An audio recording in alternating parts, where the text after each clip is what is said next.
From the moment she stepped onto a college court, Caitlin Clark stood out. She had a rare ability not just to rack up points, to dictate the entire rhythm of the game. This wasn't something she picked up overnight. It was part of her DNA. Her style was fast, aggressive, and unrelenting. Clark thrived in transition, turning chaotic fast breaks into seamless scoring opportunities, a skill she had sharpened during her time in the Amateur Athletic Union AAU. Her quick thinking and sharp vision were key. When she joined Iowa, her game didn't need adjusting.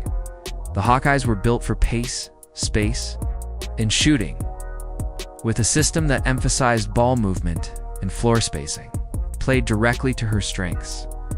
She was surrounded by lethal shooters, a dominant inside presence who rarely missed, and a team culture where every player understood their job.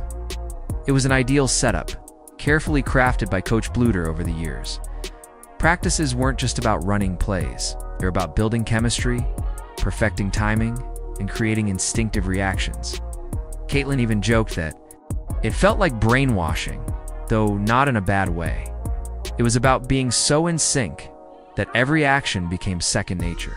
But I think that's even been something like me and Steph have like always talk about when we go and watch film, and even like that New York game where like I played really, really well.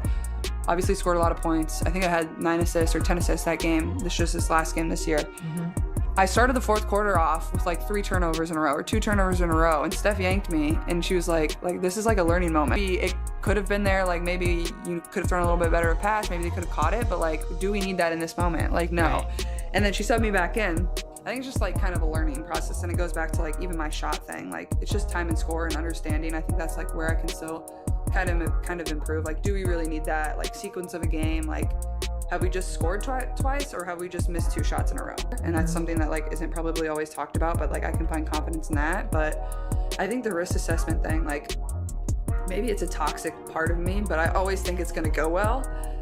And then I throw it and it doesn't go well. Honestly, a little delusion is nice. Yeah, I definitely have some delusion. In order to be great, for sure. You have to have it. For sure, I definitely have some delusion. And all the good players have delusion. Yes. Like, that's just the truth. Like, be able to see the game like happen before it does happen. Like, you can't teach someone that. That's kind of just like a skill you get. And I think that kind of just goes back to like your IQ of the game. And I think a lot of that comes from like you're just watching basketball and like being around the game and loving the game. Are there other players in the WNBA that like when you watch them, you're like, oh, they have that same feel? I think Sabrina, and like even watching her throughout college, because like when I was in, high school, like she was one of my favorite players because she at the time she was like the person in college. Like that was just my time period. Like her Oregon teams were amazing. Yeah. I think Sabrina. Skylar. Yeah. Chelsea Gray. Chelsea Gray. Yeah, honestly, Alyssa Thomas. Yeah. Like for a post player? Absolutely, yeah. Aaliyah Boston. Yeah, Aaliyah. She's becoming the best like a really good post playmaker. passer, best post playmaker for sure in the league. I think also like I play with good teammates. Like I play with really good cutters. Even in college, like Kate was a great cutter. Like I had people on my team that were good cutters. Like and now Kelsey. It was kind of a balance, but also like when I played for my AAU team, All Iowa Attack, like we played that same manner of how I played at Iowa. Like we played fast, we played up tempo. So for me, like I wasn't changing my game when I got to college. Like it was very similar. Like All Iowa Attack, like we're known to have like 5 shooters on the floor at all time. Like we played with really good floor spacing, and at Iowa it was the same way. Like 4 people were on the floor that could shoot at the same time. And then obviously we usually played with a true post, but they rarely missed too. Like Mon never missed. Like Hannah Stolke was tremendous when I was there too. And even our backup post players, like I always think about like how Coach Bluder like ran practices and things, and like I'm very fortunate looking back and like now going to like watch other colleges practices and things like that. Like she really like was so intentional about like making sure everyone was on the same page and like knew what they were doing and knew their role. In a way, like when I talk to people about it, I like joke like she brainwashed people, not like actually, but like no, part you of like it is a we're little like bit of brainwashed into like okay, if you drive here, like you're going here and you're going here, and like even now at the professional level, I'm like, how do people not know like where to move? Like it blows my mind still. Like, but I think it just makes me like really appreciative of like what Coach Bluder was able to do when we were at Iowa. Like she was so smart. She was able to like construct a team and make sure everyone always knew what they were going to do, whether you were the smartest basketball player on the team or you weren't. Like you were always on the same. From the very start, Caitlin Clark's passing game was rooted in something deeper than just raw talent. She wasn't one to settle for safe. Obvious plays, she thrived on bold decisions, even if they came with a few mistakes. She had an almost predictive sense, spotting openings before they existed, her ability to grab defensive rebounds and instantly push. The ball up court made her both the initiator and the engine of transition offense. That fast-paced awareness was sharpened long before. Collegiate hero days where quick reads and rapid execution were the standard at Iowa. She had teammates like Kate who always cut at the perfect time, and now in the pros, she's flanked by players like Kelsey, Lexi, and Sophia Fleets who can shake defenders with speed or time their cuts to perfection.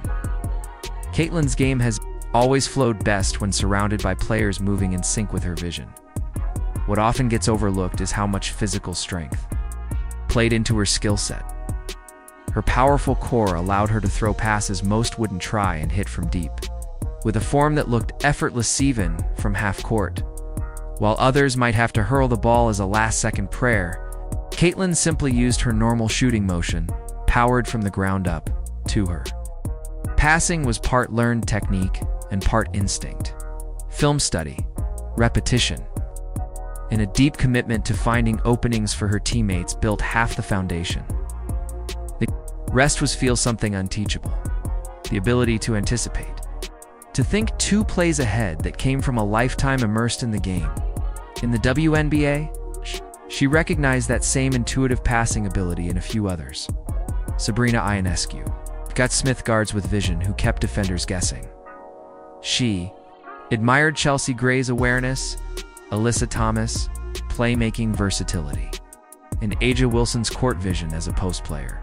But to Caitlin, the crown for best passing big belonged to Olia Bostona, true facilitator from the block.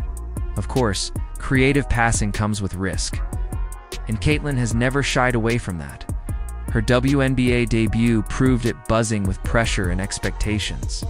She racked up 10 turnovers, but she also dropped 20 points and dished out highlight reel plays she apologized after. Not because she regretted taking chances, but because she understood the weight of every possession. Truth is, she's been here before. High turnover games were part of her college experience too. She used to joke about possibly holding the NCAA record for turnovers, a stat she wouldn't boast about, but never ran from.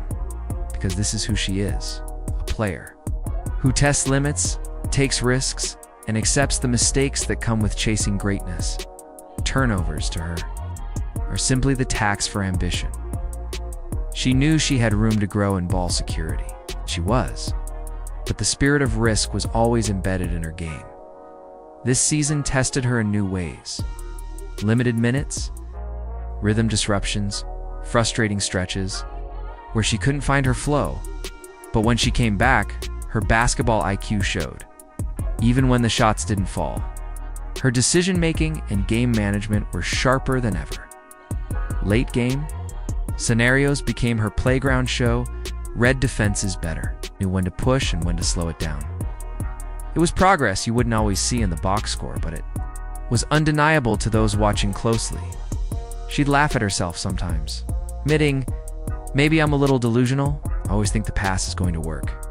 Sometimes it did, turning into viral highlights, sometimes it didn't, resulting in turnovers. But she could live with that, because she believed a little. Delusion was essential for greatness. All elite players have it, that unwavering confidence. Even when the scoreboard doesn't cooperate, it's something she talked about with teammates like Steph during film sessions. They'd dissect games where the stats were flashy. But the true story was told through decisions, control, and poise. In one of her final games of the season, Caitlin was cruising, racking up assists, and on pace for a monster line. But early in the fourth, 2 turnovers led to a quick benching. No, yelling, it's just a quiet moment of reflection with her coach. Yes, the pass might have worked. Yes, her teammate might have caught it, but did they need that play in that moment? The answer was no. A few minutes later, she was subbed back in. She stole the ball, sprinted up court, and spotted Kelsey Mitchell in stride. 2 defenders closed in. Her instincts screamed, make the pass. But she paused, pulled it back, looked to the bench, smiling. You have no idea how hard that was for me not to throw, she said. Everyone on the sideline got it. That moment marked real-time growth, knowing when to go for the highlight, and when to choose the smarter option.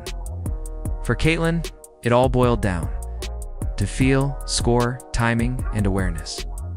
She admits it's a lifelong lesson. She's still learning, still evolving, because Caitlin Clark's journey isn't just about scoring assists or flashy plays. It's about progressive, fierce competitor who keeps pushing herself even at the highest level. She plays with edge, she embraces risk, and she keeps growing. Because in her story, the best is yet to come.